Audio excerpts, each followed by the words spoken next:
Good evening. I will give the tap, which we didn't hear before.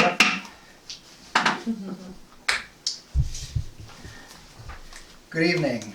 Tonight, Tuesday, June 4th, our meeting theme is a pleasant surprise.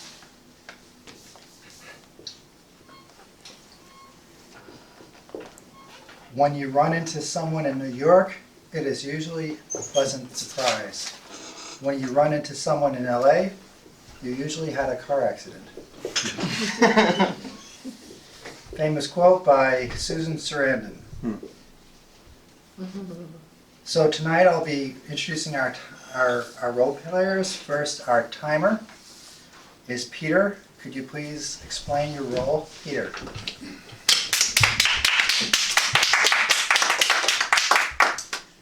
Thank you, everyone, fellow Toastmasters, and viewers at home. Tonight we have two speeches. The first speech by Aaron Russell will be 4 to 6 minutes long.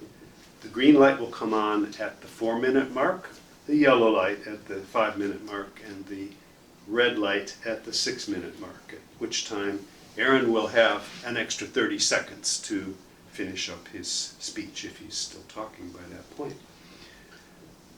The second speech by Jean Symington Craig will be for 8 to 10 minutes.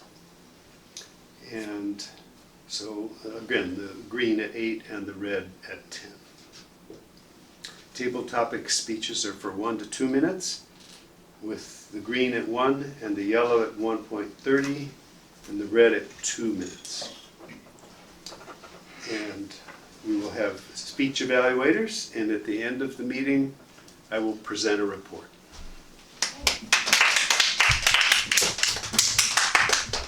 Thank you, Peter. Tonight our grammarian, doing double and sometimes triple duty, is Jean Symington Craig. Please introduce your role. Thank you, Mr. Toastmaster. The word of the day is frenetic. It means frantic or harried. Used in a sentence, her day felt frenetic as she rushed from meeting to meeting.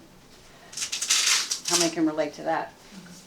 I'll be looking for usages of this throughout the meeting, and I'll also be looking for creative usages of language and language that possibly could be improved. And I'll give a report at the end of the meeting. Thank you.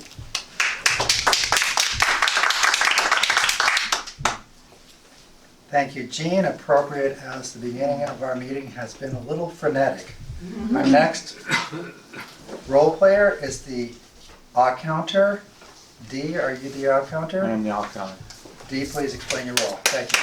The odd counter keeps track of use of language, especially tongue clicks, ums, and no's, so's, buts, anything where you're interrupting the flow of speech using a filler word. Thank you.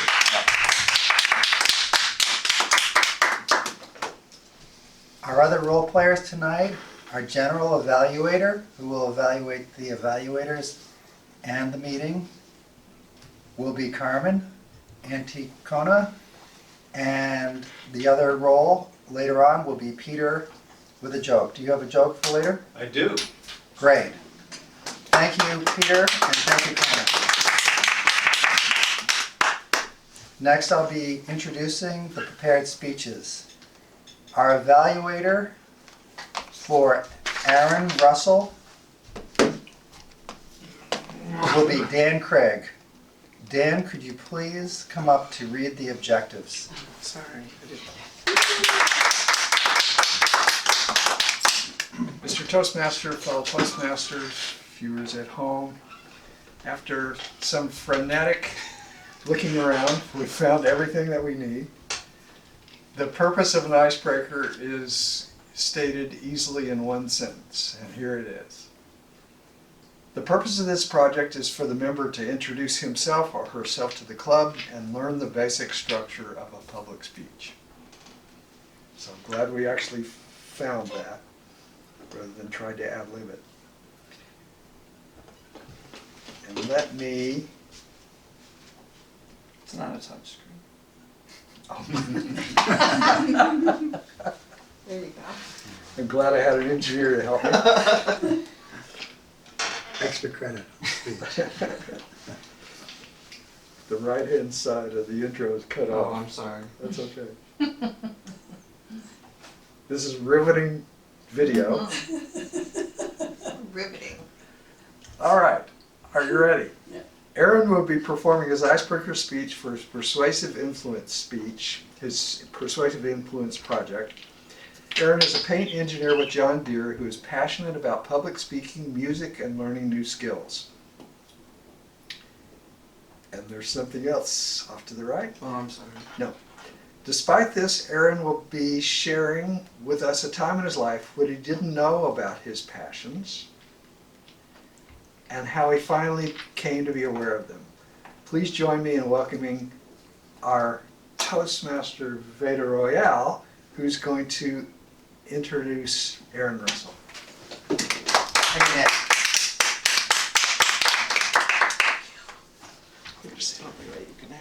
So in keeping with protocol of speech competitions, I'm going to be calling up for his #1 icebreaker speech for, please welcome Aaron Russell, Finding My Passion. Aaron Russell, Finding My Passion.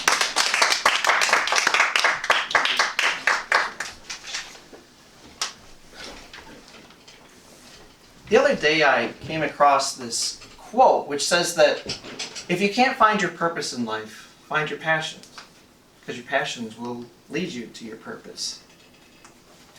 Now this rings very true for me, as I'm sure it does for a lot of you, because I know that I am the most engaged in what I'm doing when I'm doing something that I'm passionate about.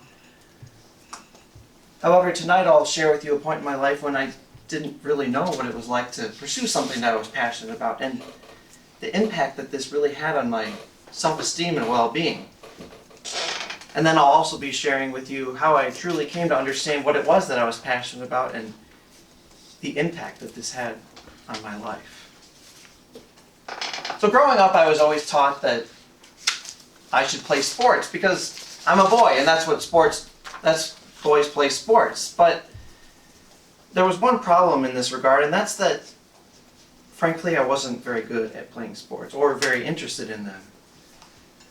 And even though I played them year-round, I played basketball, baseball, soccer, golf. I played sports all the time. Growing up, I played baseball since I was old enough to walk, and regardless of that, I was always the second worst player on the team, beaten only in my terribleness by that one student whose parents threw him into the game even though he'd never thrown a single ball in his entire life. I played 2 seasons of basketball, and at the end of both seasons, the coach would huddle the team together for our last game and say, "All right, team, Aaron hasn't scored a single basket all season, so let's just keep passing him the ball until he finally scores." Oh, nice. As you can imagine, this didn't do a lot for my self-esteem. I was constantly bullied by the other players. I didn't really feel a sense of belonging and teamwork, and frankly, I felt like I was a failure. I didn't think I was going to accomplish anything in my life. But all of that changed when I decided to finally pursue something I was passionate about. I decided my sophomore year of high school that I was finally going to quit sports and that I was instead going to pursue theater instead. Now, why did I choose theater? Well, growing up, I'd always kind of figured out I had a knack for public speaking. I found this out when I started doing Bible verses at church. I would speak in front of the whole congregation and recite the weekly reading. And I found that I just had a natural knack for speaking in front of people, and it was something I wanted to pursue further. So I auditioned for the school play, got cast, and I loved it. I actually enjoyed what I was doing. I was excited to be there. I was meeting some of the best friends I've ever met. And frankly, I was really good. I remember one of the first shows I was in was Bram Stoker's Dracula. I had the role of Renfield, the deranged lunatic. And I remember so many people after the show told me that even though my role really wasn't that big, I was the best part of the show and I stole the entire production. And God, I never got that sense of recognition when I was playing sports. I never got that sense of accomplishment that I was doing something that I was actually happy to do and passionate about. And it was such an amazing feeling. I have to honestly say that doing theater got me through high school and college. I always knew that even if I had a rough day at school, I still had something that I could look forward to. And all the while I was meeting some amazing people and I was developing skills that I still use to this day. I can honestly say that I would not be nearly the public speaker I am today if not for those years I spent doing theater. However, nowadays I no longer participate in theatrical productions just because I don't have the time necessary to devote to doing theater productions. They are very time consuming. But that doesn't mean that I don't understand the need to pursue something that you are passionate about. That's honestly one of the main reasons I decided to join Toastmasters, because I wanted to continue to pursue my love of public speaking and also develop skills in public speaking that you just don't develop by reciting rehearsed lines on a stage. It's because of this that I also pursue other passions, such as playing music. I love playing music, and so I make sure to devote a couple hours every single week to practicing the piano and guitar, just because it's something that makes me excited, and it's relaxing, and it just makes me excited to be alive. And as an engineer, you all know that I'm sure you can believe that I love to tinker with things, and I love to understand how things work, and that is why I devote a lot of my time also to doing projects around the house, whether it's updating some wiring or some plumbing or doing landscaping projects around the house. I honestly am very passionate about just working with my hands and, oh, I wonder how this works. And I know that it is worthwhile for me to devote effort and time to those tasks. And I honestly wish that everyone in this room and everyone in this world could pursue things that they are also passionate about. Whether it's biking, hiking, quilting, brewing beer, cooking, politics, whatever it is, find something that you are passionate about and that you want to devote some time to and do it. Because I know that it can change your life, because it certainly has done so for me.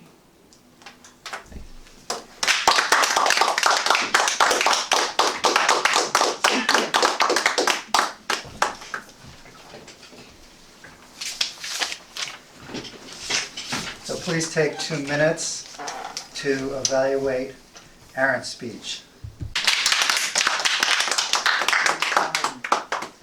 Great, that was a wonderful speech by Aaron. Thank you so much. For the next speech, we are going to be introducing Jean Symington Craig. And first, I will be getting Art Atkinson, who will be the evaluator, to give us the objectives of her speaking. Please welcome Art Atkinson.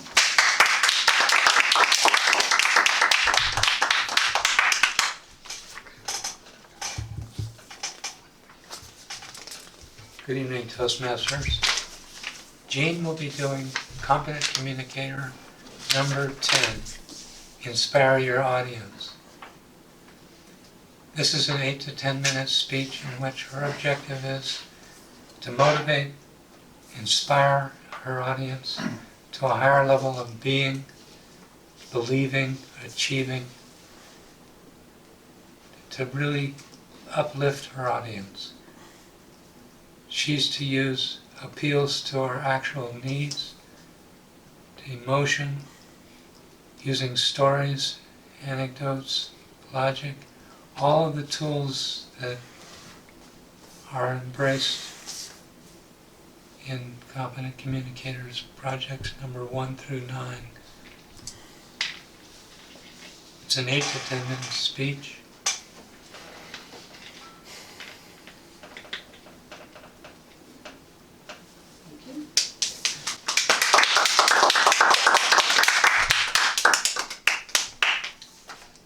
Thank you, Art. So to introduce Jean Symington Craig, risk-taking, developing a new habit for life. Please help me welcome Jean. There's an introduction though. Oh, I'm sorry. Jean Symington Craig has lived in Fairfield since 1988 and has been a Toastmaster since 2006. She has earned her Distinguished Toastmaster, DTM, and is a member in 2 Toastmasters clubs, one which is at the maximum security prison in Fort Madison, and of course the other one being Golden Speakers here. She finds the diversity of all the participants a refreshing and broadening experience.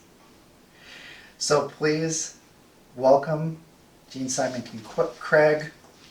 The title of her speech, Risk-Taking, Developing a New Habit for Life.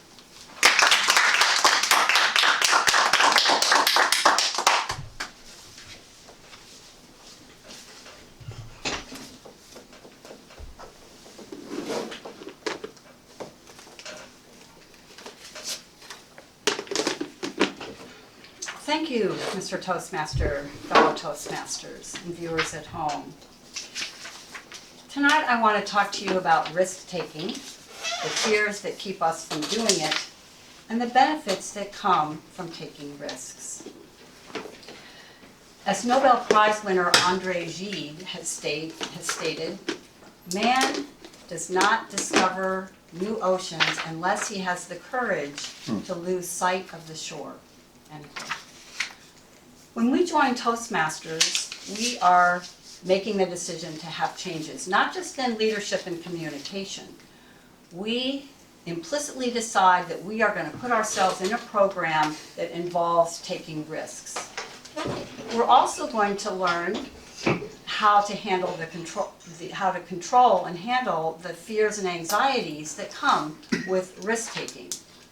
What we find is that with practice, we develop a habit for taking risks, taking on new and unexpected challenges, and controlling our fears.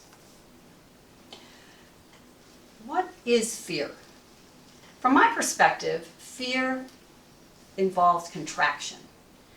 Whereas when we're growing, our boundaries are expanded and we grow beyond the boundaries. When we have fear, we shrink back down into boundaries. Not only do we shrink, but each time we allow fear to prevail and we settle back into the status quo, those boundaries become more rigid and inflexible, making it harder to get outside of them in the future. So in order to keep our boundaries flexible and easily exceeded, we need to take risks so that we can keep expanding beyond boundaries and produce growth for ourselves. There are 3 kinds of fear that I identify that undermine our willingness to take risks. The first one is the fear of failure. Of course, you can always avoid failure by just never trying. That's really not very productive for the long term. A more useful, forward-looking approach is do what you fear most and you control fear. Now, you're not always going to win the first time. You have to be prepared for that. However, if you allow fear to prevail, the opposite holds true. When you allow fear, when you don't break through the fear controls you. So what's important is to jump on that fear the first time. It gets easier the more you do it. There's another quote that I like from Jim McMahon. Risk-taking is inherently failure-prone. Otherwise, it would be called sure thing taking. The second fear is a fear of self-doubt. You'll feel this when people start saying to you, oh, why are you bothering to learn how to talk to groups of people? That's really not your thing, is it? And, you could probably get by with where you are. You can undermine your own commitment to addressing fears by just saying, I'll give it a shot, I'll give it a try. And then upon failure, you say, well, I wasn't really trying, and so it doesn't really matter. That's not helpful. Every time you try something, you want to evaluate it, not what did I do wrong, but what did I do right. When you evaluate this way, you build steps for success along the way. The third fear is of change. It's the pain of change. We have to recognize that change is inevitable. And in order to grow, we're going to have to let go of the old familiar things and go temporarily through an unfamiliar new thing. And I say temporarily because we do get used to it. Rather than having to change, rather than having change just be thrust on us and being forced painfully to change, it's much better to get ahead of the curve and just already be riding with change so that we can continue to grow. One way to enhance a positive attitude towards change is to tell yourself, and even someone else, daily that you're here ready to sample new ideas, try new things, grow, and change. And when you say it out loud, that's when you act on it. Tom Hopkins, who is a noted author on careers and sales, has said, "The pain of any change is forgotten when the benefits of that change are realized." I think it must be like childbirth. You know, it's like I'll never do that again. Oh, so cute, so cute. All right, well, let's do another one.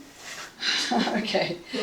So there's also, and taking a little different tack, there's also an analogy from the gym that I think applies. It's what I call staying limber for life. As we go through life, we need to exercise our faculties to keep them sharp and productive. I've mentioned that before. It's kind of a use it or lose it concept. And for myself, I know if I'm not taking risks, I start to feel that my brain is atrophying. I've always liked my brain, and stagnation is not enjoyable to me. Sometimes people will say, well, you're getting older, it's okay, things slow down. You don't want to buy into that. Regarding aging in general, I always like the Dylan Thomas piece. You've probably all heard it. Do not go gently into that good night. Rage, rage against the dying of the light. So we accept that we get older, but we fight it a bit. So that's where working out and using those exercises is really important. Just the fact that when I break out of my mold and do something unexpected, like doing this Vice President of Education, which I haven't done before, it actually gets the juices flowing more intensely and more sweetly. Honestly, it's powerfully anti-aging. So that is a cool thing. Just to summarize, I've outlined fears that we have that can undermine our willingness to take risks, and given you some handy attitude adjusters that can help us change reluctance to enthusiasm. So we've looked at the fears of failure, self-doubt, pain of change, and we've had some little tools that we can use. Jump on that fear so that you control fear. Always look and evaluate on what you did right, not just what you did wrong. And then also accepting the inevitability of change, that it's going to happen, and give yourself those daily reminders that yes, you can handle that, and yes, that's something that you seek for your own growth. I'm wanting you to get in the habit of challenging yourself, to take risks and try new things. If you do that and you make that a habit for your life, you'll find that your inner physiology stays limber and ready to take advantage of unexpected and new opportunities. Toastmasters, by the way, I always put the plug in there, is a great tool to put you into a risk-taking program that builds all these different skills, but also has this bigger purpose of developing limber physiology for life. And it's the process of taking the risks that I want to emphasize. It's not just the end results. Sometimes you're going to win, and sometimes you won't. There's that country song. I will not sing it. You will be thankful for that. But the words go, sometimes you're the windshield, sometimes you're the bug. Sometimes it all comes together, baby. Sometimes you're a fool in love. Sometimes you're the Louisville Slugger. Sometimes you're the ball. Sometimes it all comes together. Sometimes you're going to lose it all. The results are going to be what they are, but what's going to be important is that you've tried rather than not having ever tried at all. Every failure that you have will be just course-correcting information that you can use to continue to build success going forward. You'll enjoy, well, I'm just going to get a little mushy here, but you'll enjoy radiant self-empowerment and you'll exude personal accomplishment when you take risks. And all the while you'll be enjoying the, just going to say, heady intoxication of living in the flow of a constantly changing, ever-evolving life.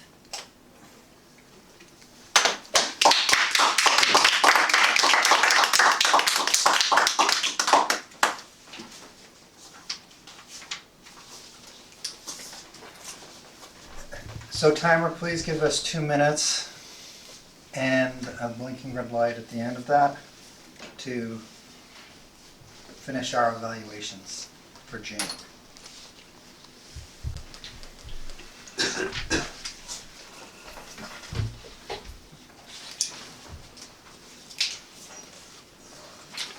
Carmen, are you going to be ready to take over this entire section of the meeting, or to introduce evaluators and things like that, or should I do that? Okay, great. So, are you ready to be introduced? Okay, so for this portion of the meeting, our evaluation portion of the meeting, our general evaluator is Carmen. Please welcome Carmen. Do we have any voting that we missed out on? Yes. We should vote for the best. Check time. No. Should we vote for the best speaker? Yeah. Oh, okay. Peter, did we have, who has qualified? Both speakers qualified, Mr. Toastmaster, Aaron Russell and Jean Symington Craig. So please vote for the best speaker. It's a tough one. Introducing the general evaluator for this evening, Carmen. Please help me welcome Carmen.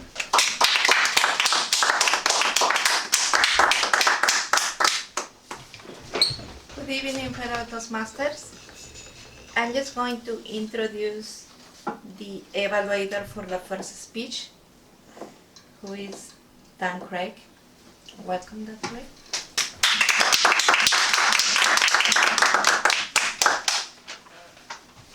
Madam General Evaluator, fellow Toastmasters, viewers at home. I had the privilege to be the evaluator for Aaron Russell giving his icebreaker speech. It's interesting, and the main purpose of an icebreaker is to let a person get used to speaking, see what skills they have already. The other secondary purpose, of course, is for those of us in the club to learn something more about the new member. We've had some exposure to Aaron already, but it was so interesting to me to hear about theater in his background. I suddenly thought, aha, now I understand. This was really quite a wonderful speech, very well written, very well organized. It had a good beginning, it had interesting points, it had a good delivery, it had a good conclusion. generally in an icebreaker, you try to just be mostly nice. But hey, this guy's advanced. It's obvious. I'm going to be mostly nice anyway because I tend to default to that anyway. But here are the things that I noted that I thought were really good. Aaron specifically told us as he began his speech what he was going to tell us. There's no better way to get the audience keyed in to where they're going. It makes everybody feel more comfortable. He had a really good hook in the beginning when he said, if you don't know what your purpose is, find your passion. And then it was quite interesting for him to talk about being plugged into sports because that was expected and the difficulties that arose. And then sort of the aha, oh boy, I found theater. We really experienced that along with him. One specific point the evaluation guide asks is, what did the speaker excel at? I thought he particularly excelled at his organization of the talk. I've already touched on those points. And he had great energy, good vocal variety, a good, strong, interesting voice. A second thing it asks is, what's something that the speaker could work on? I thought something that would improve the speech would be a little bit of movement on the stage. There are specific points within a talk where you talk about different main points and a little move for the first point, the second point, that kind of thing can be quite good. And the third main question in the evaluation guide is, what would be something that the speaker could challenge himself with? I thought maybe vocal variety. In some ways that was already very good, particularly good at louder and softer. But I thought something else you could try would be faster and slower. Change the rhythm on us so that we get woken up a bit. Really an excellent talk. We all enjoyed it. We look forward to more.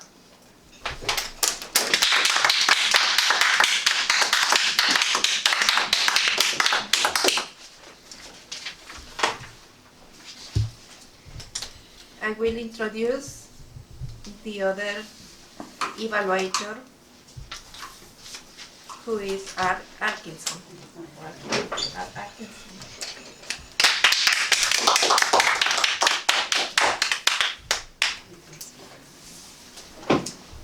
I'm going to need to see this so it can be difficult Yeah. for you to write. Okay. So, good evening, Toastmasters. Thank you, Jean, for a beautifully crafted speech, risk-taking, developing a new habit for life. Jean delivered this talk very smoothly and skillfully. Not a lot of body movement and gestures, but effective hand gestures within this range, possibly due to the condition of her wrist.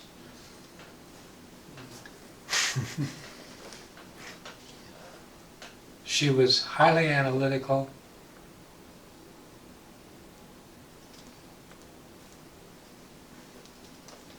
She definitely chose a topic which is relevant to this audience because risk-taking is in the nature of what we do here at Toastmasters. She appealed to that particular need that each of us has in making progress as a Toastmaster, to face up to the various kinds of fear that can arise. Fear of failure being the one that spoke most loudly to me. She chose to use quotes and humorous points from noted runners and authors rather than stories. And she had 3, one from Dylan Thomas. I've forgotten the source of the other 2.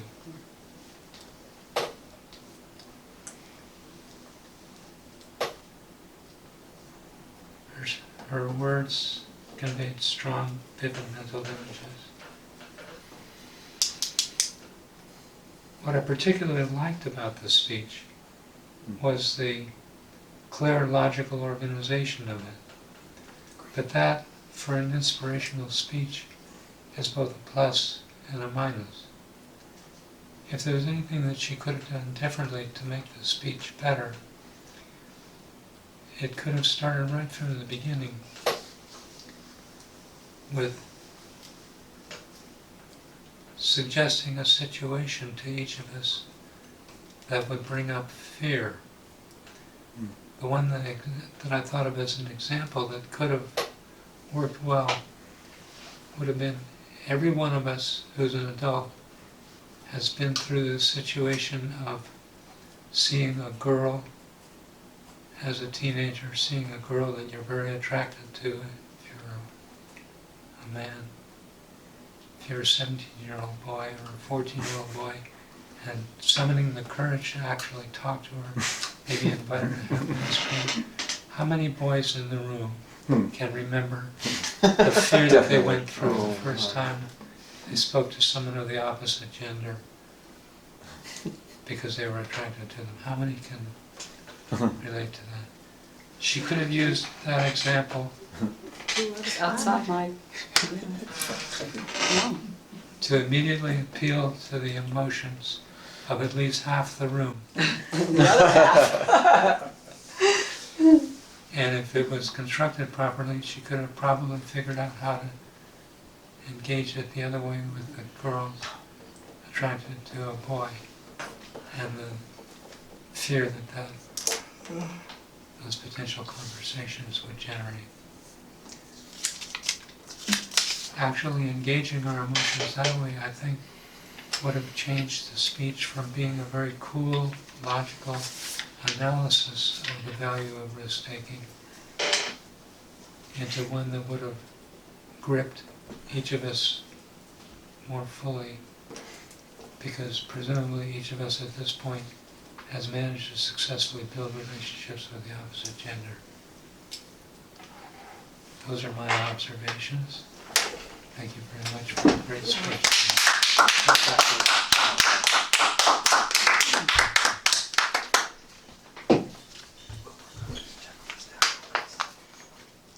I'm going to introduce the table topics masters for today, Janet Evers. I think we don't have it. Okay. What? Oh, I'm sorry. We lost the time. I Lost the know. time. Okay. We Oh. do need to vote, I think. All right, so. Peter, could you tell me if both evaluators Who qualified? qualified? Who qualified? Just who qualified. There were 2 speech evaluators, and neither evaluator qualified. Oh. My goodness. Well, that goes down. You did too good of a job. Yes. That never happened before, right? I don't know. I don't know about never, but But well, since I came we're just gonna try to forget it as quickly. Yeah, That saves us a step. We just, the horror. So, I'm assuming so that just I am going to. time out one thing. I'm assuming there's not at this point going to be any table topics. Correct. Okay, so we'll proceed. Yes. Yeah. I don't know, I was told so many times that it might happen, Well, it so. might, but it didn't. So Okay. we just had to see. No. So I am the general evaluator, so I'm going to evaluate the evaluators. First of all, is Dan, who evaluate Aaron. Oh, reports? Oh, Before you do your. Yeah, you have Okay. our counter and all that stuff. Okay, I'm gonna just mention the reports. For timing, Peter Armstrong. Your report, please.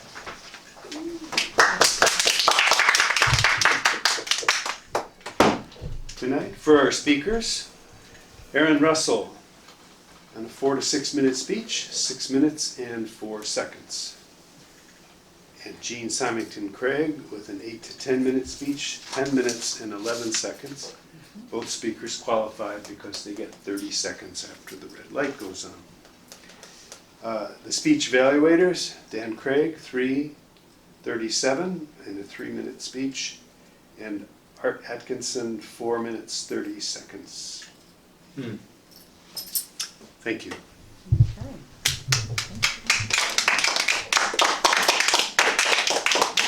Our grammarian, Jean Symington, your report, Well, I'm please. phonetically putting my notes together here.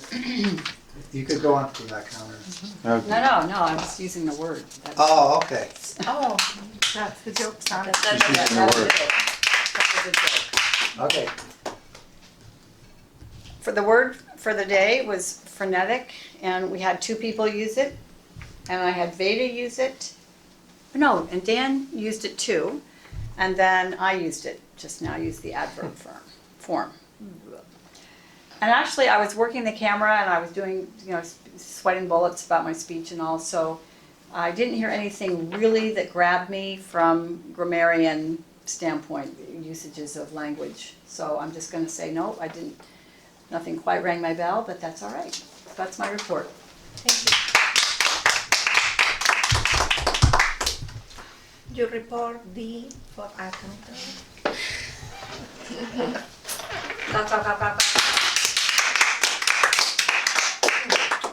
So the role of the counter is to keep track of things that interrupt the flow of speech, so it's not smooth. So things like so's, but, and, tongue clicks, etc.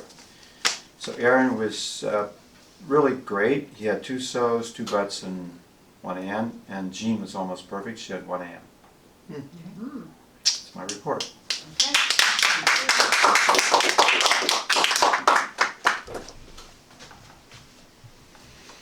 We have a joke master, Peter Armstrong.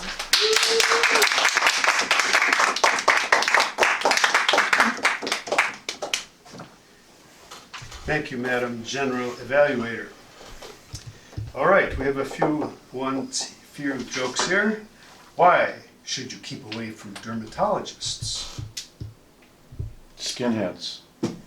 They make rash decisions. Right. Now, back when I was in high school, I told my girlfriend she drew her eyebrows too high. She seemed surprised. My dog used to chase people on bicycles a lot. It got so bad I finally had to take his bike away. And finally, what did the pirate say when he turned 80 years old? Aye, matey. I'm 80.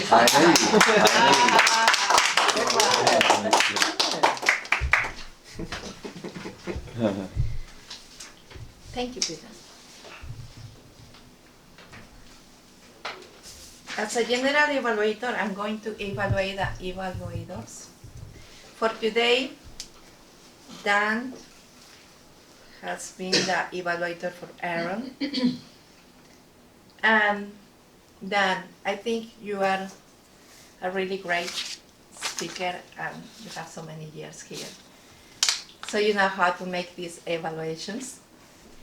I really like the way that you put it, like a step by step. So your first lines are always the purpose of that, or the objectives of the speech. And then you point out the good points of the speaker, and at the same time you have like a little bit of representation of the things that you think should be considered to improve. I really like the thing that you were asking for Aaron to improve, which is the movement of the stage, which I already noticed too.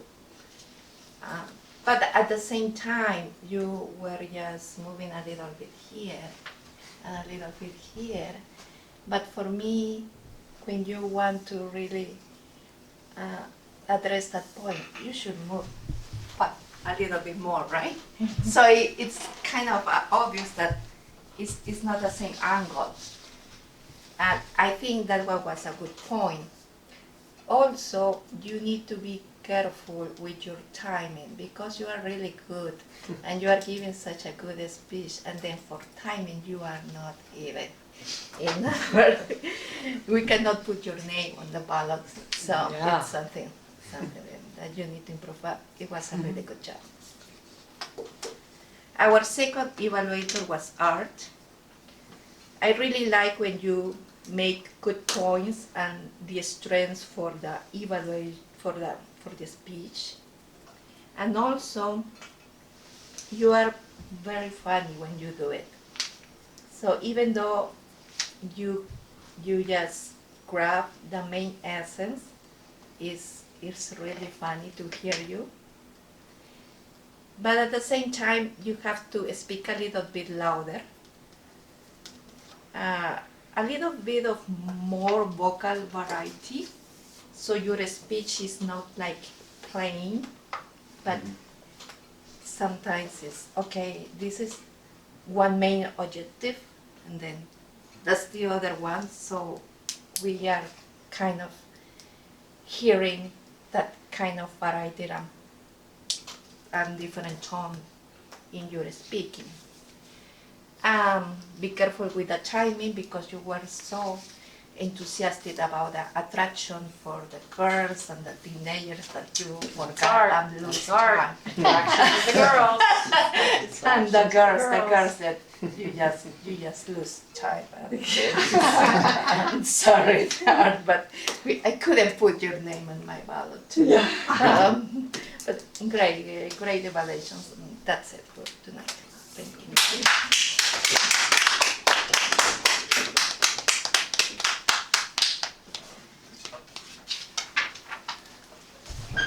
Thank you, Carmen, for really filling out the meeting and doing a great job.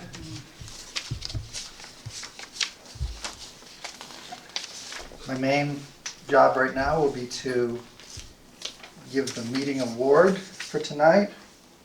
If I can find, is there an award? Do we have any meeting awards? Who won the speech? That's What what we're we're, speech. yes, do we have a meeting award for the speech? Okay, so, you know, So a drum roll, please, while he finds the speaker.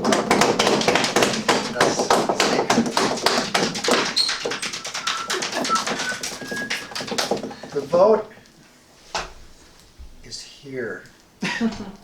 It is a tough one tonight, but by a squeaker, because of our intensely good speeches tonight, it is awarded to Aaron Russell. yay.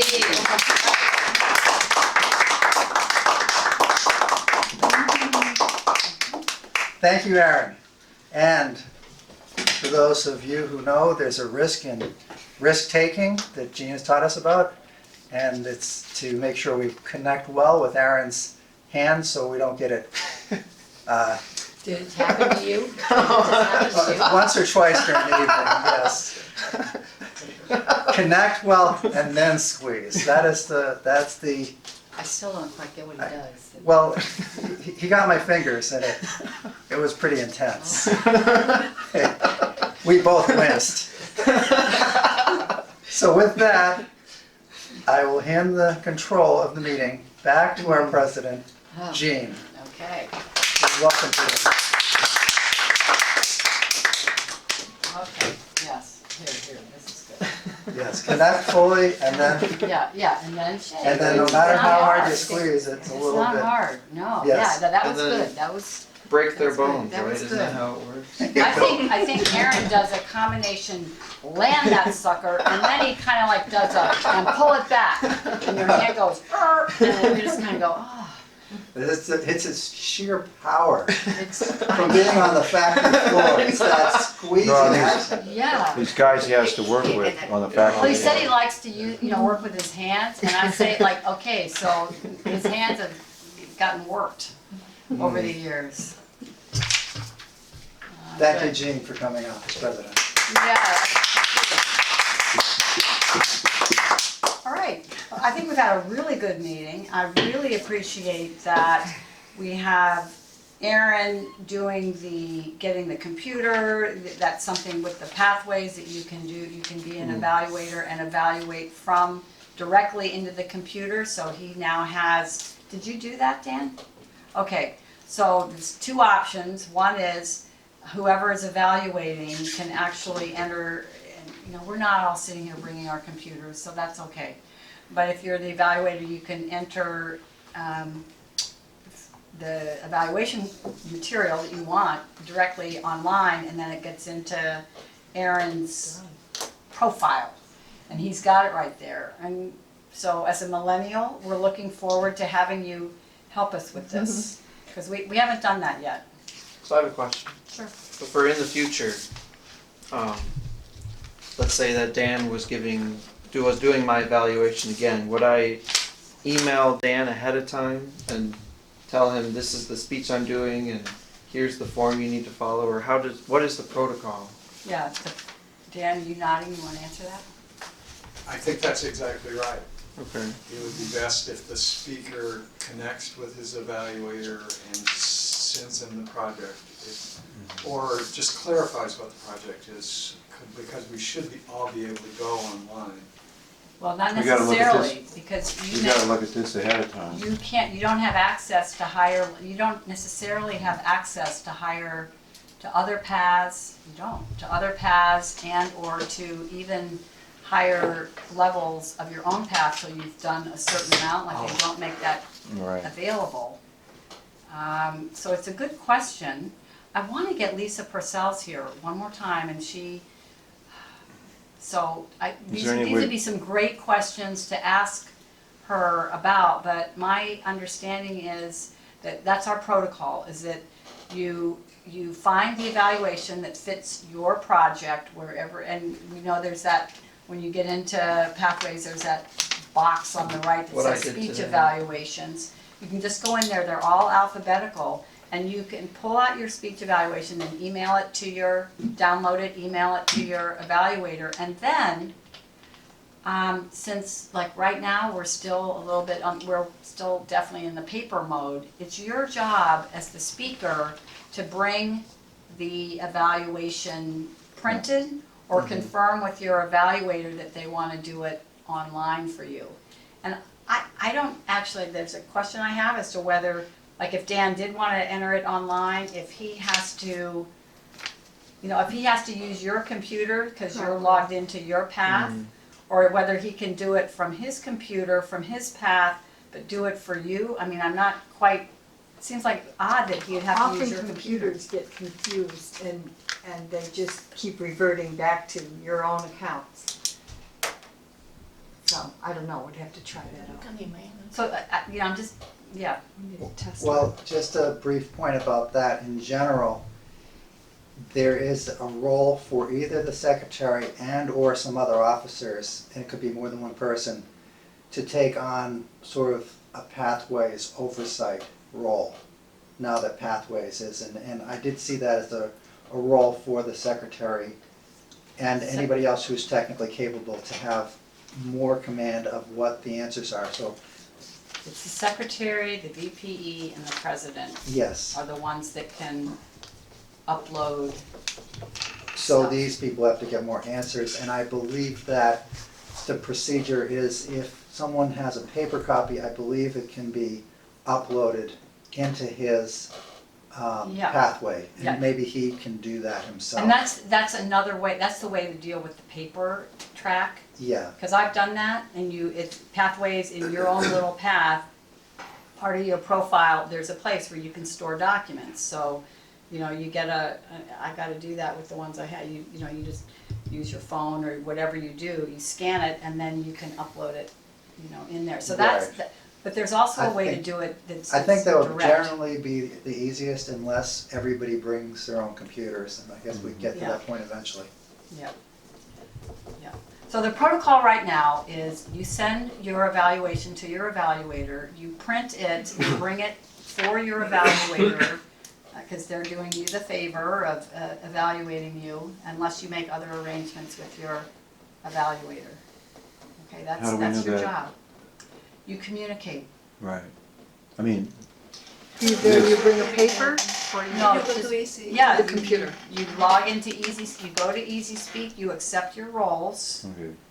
And if you're an evaluator and or if you're a speaker, it should say who your evaluator is. And so you go, okay, Dee's my evaluator. I need to send him my evaluation. I And have then to I'm go and also look at gonna, that.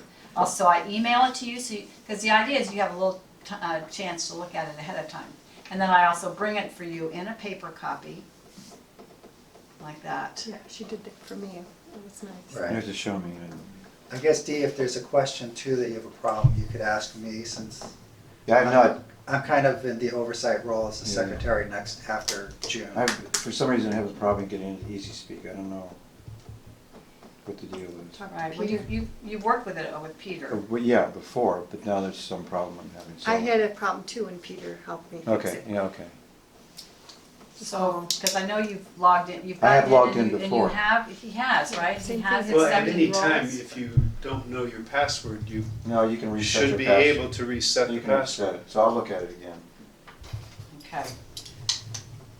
When I'm the vice president of education, I'm thinking what I'll probably also do is, just, again, I don't know what I'm doing, but I told you that's par for the course when you're an officer starting. But I'm thinking about maybe also sending an email out that has the agenda, the way this looks here at some point, and just say, here it is. And, if there's question marks next to your name, you need to get into Easy Speak and sign those off. Sign yourself off, but at least you start to see. I find that easy to look at, but anyway, so, did that answer your question, Yes, it did. the protocol? Okay. Yes. Yeah, so I'd like to get more answers on pathways and stuff. I'm the point person, it's the VP of E, and if I'm, hit by a truck or something, then, we get other people involved, like you or, the president, if I'm on vacation. I think if you get hit by a truck, we're all lost. Yeah. No, the Well, truck's lost. I won't be here. I won't be able to console you. Right. Well, Oh, you're only hit lightly. someone Oh, will I'll have to hit be. lightly. Let's Yeah. not even entertain this idea. Yeah, yeah, Cancel yeah. clear, red Okay, X. okay, Clear. okay, good. All right, so on that interesting note, we'll meet here next week. We have Dan. Dan, how long is your piece? It's 15 minutes, so I'm the only speaker. Okay, you are, But there is time for some table topics. okay. I can I'm save thinking my, about having Lisa get down here at some point, either the 18th or the 25th, and Janet wants to do a speech. So, yeah, get her when you can and let me know. yeah, okay. Alrighty, I don't have, oh, here it is. There it I don't know is. how I'm gonna do Okay, it. so now again, we have to kind of get here and get this room set up faster. That was the one problem really that we had tonight. We just, We had plenty of time and we were. and days. Dan was like frenetic on overdrive. Which is Yeah, I was Start supposed to- I shouting was- orders, Dan. I was supposed to be We're here just out of early, it. but We I don't had mean to something veg came up. out. We need to have Yeah, all yeah, yeah. members in here and On like deck. sort of looking to see what needs Not to happen. sitting down. Yeah. Okay, because we want to have the camera stuff too. Mm-hmm. Alrighty, so that's it. Have a great week, everybody. Meeting is adjourned. Thank you.